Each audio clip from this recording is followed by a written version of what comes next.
More than anything, this novel taught me the importance of POV choice and that world building is not compelling storytelling. But let's not get ahead of ourselves. Today I'm talking about Christopher Buehlman's The Blacktongue Thief. I believe it's technically his first fantasy novel he's written. He wrote another novel called Between Two Fires, which I think might fit into that category. I haven't read it yet, though I plan to read it very soon. The other book I've read of his is Those Across the River, which was a horror novel. Check out my review if you want to see my thoughts on that. But anyway, what is The Blacktongue Thief about? Well, our POV character, Kinch Nashanik, sounds very Irish, right? Well, that kind of slang and that kind of culture plays a big part in this novel. It's not about Ireland in any regard, but you can tell that Buehlman really was inspired by that culture and injected it into the culture he created in this novel. But he is a thief. He is a Blacktongue thief. He is indebted to what is called the Takers Guild, or the Low School, where they taught him all of his thieving skills, right? It's kind of like Harry Potter for thieves in a way. And he is driven to the streets, essentially, to try to earn money to pay back his debt. And the very woman, a knight named Galva, who he ambushes in the beginning of the novel, is the one that he is required to go along with on a quest by this Takers Guild. Why, we do not really know. He isn't given much information, but because he's indebted, he must go along. And this quest takes them across dark forests and treacherous seas, where we do, at some point, learn the true meaning of this quest, why our dear Blacktongue thief was sent on it. So what did I think? Well, let us begin with character. So let's talk about old Kinch Nashanik, our Blacktongue thief. Well, remember at the beginning when I talked about POV being a really difficult thing to choose when you're writing a story, right? Because depending on who the story is being told from that perspective, it's going to be a very different story, a very different experience for the reader. That POV, which I'll talk about more in the writing section, is probably the biggest shortcoming of this novel, because Kinch, in his character, is a very wisecracking, sarcastic, but clever kind of guy that you'd expect to embody a thief. The problem is, it's written in first person. We hear it all the time. We are just constantly bombarded with anecdotes, asides that just get old, right? It's one of those things that really reminds me again of the fact that these are the characters that are the sidekicks. They're the side characters. They're not the POV characters because their personalities are just too big to tell a story at this kind of length. But aside from that, we learn a little bit about his past, a little bit about his family. Hell, he even has a little bit of romance in it. But the problem is this sarcasm, this wisecracking is so pervasive in this novel that it never allows us to sort of peel back the layers, the grim, dark layers of Kinch, to see what he truly is on the inside. And I think that is a massive shortcoming with this novel, right? Because that's a great opportunity to tell a story through this character who appears one way, and then he learns something about himself, right? Through the actions that he has to go through, all of the traumas, et cetera, but we don't get it. He's more or less the same guy at the end that he is at the beginning. So there's not really much of an arc, and I understand because it's told in first person, you're kind of limited to a degree, right? Because he's reflecting back on the past, which I guess now that I'm saying it out loud, it makes more sense for that to be an easier way for him as our POV character telling the story from the past to reflect upon himself, right? To learn some things. And I don't think we ever got that here. So next up is Galva, the knight. She is our stoic counterpart to this thief. So we already see we have a pretty common duo here. We got the wisecracking one,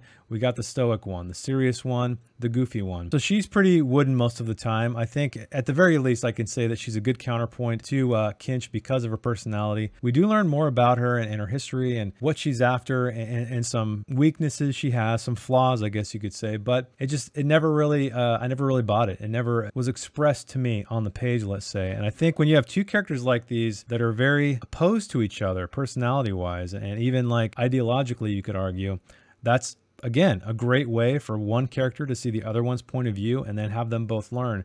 I just didn't feel that was there. And it's disappointing. Again, with Christopher Buehlman's books, the other one I've read, it feels like all of the set pieces are there, right? Everything is set up to work. It's just the execution never really happens. It's like he never really flips the switch. He never knocks over that first domino.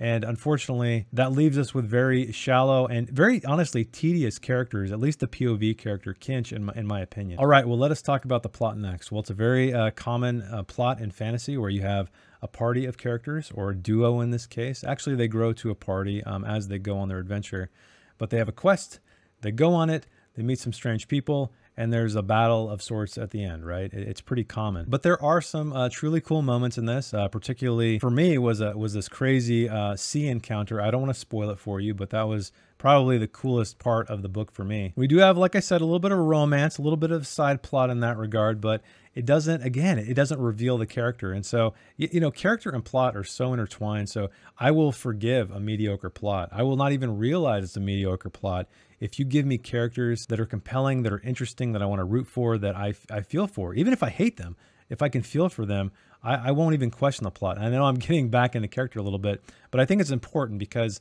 you can't think of these two things as separate items, right? They weave together, they work together. And there are some twists, so I don't want to say this is completely boring or anything. There's some action, so if you're looking for some, you know, sword and sorcery, you will find something here, I think. But again, like I said, the way it's told through the POV, through the interjections, it makes it really hard to follow. But again, I'm getting ahead of myself. So I'm going to talk about world building next, because normally I don't talk about this, but I think with a fantasy novel, particularly this one, because I feel like it's the biggest shortcoming of this novel, probably next to character. But the funny thing is it's detailed. It's rich as hell.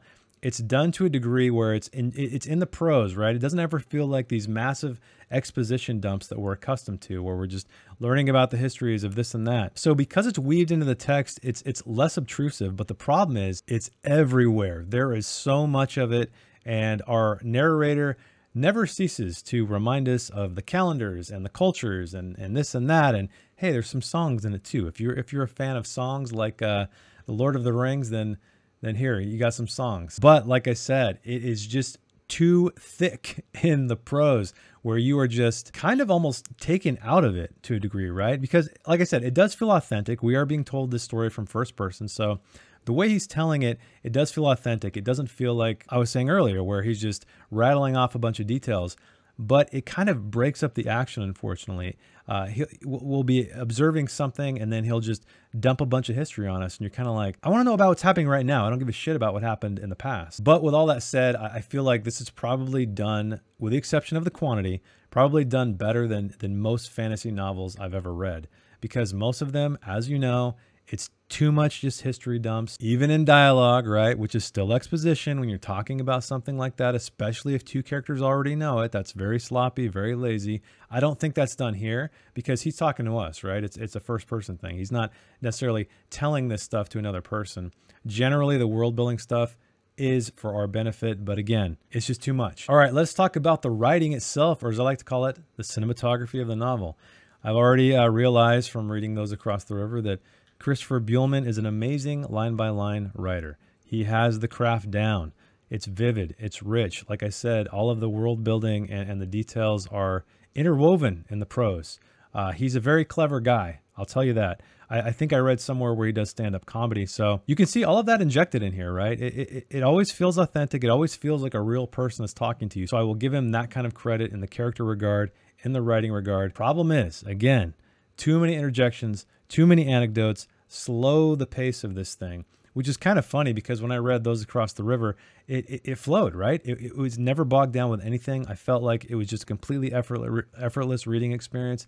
But here, there were plenty of moments where I was reading about a scene and I kind of lost my way, because our narrator would be talking about some other random aside, and then I'd lose the picture in my mind, right? I'd start listening to him and what he's telling me about, you know, whatever calendar year or whatever god or whatever this or whatever that. And that just really, for me, disrupts my enjoyment as a reader. And all of this cleverness, all of this wittiness, unfortunately, for me, ruined the cinematography, or I shouldn't say ruined, but got in the way of the cinematography of this novel, which is why I'm going to give The Blacktongue Thief a 6 out of 10. Yeah, the very same score I gave Those Across the River, but I feel like while that book has, I'm turning this into a comparison review, and it shouldn't be. They're completely different books, but by the same authors, so I think it's worth mentioning.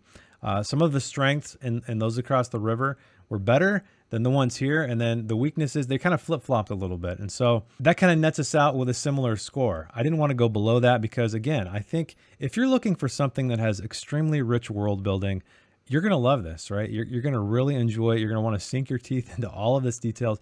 I don't read for that reason.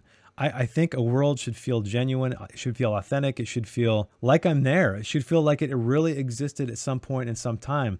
but not at the expense of the story, not at the expense of the characters, not at the expense of my immersion into this tale. And unfortunately, that's what we have here. But I will also mention that Christopher Buehlman does the audiobook in an Irish accent, and to the point where I thought he might have been Irish, and I looked it up and he wasn't.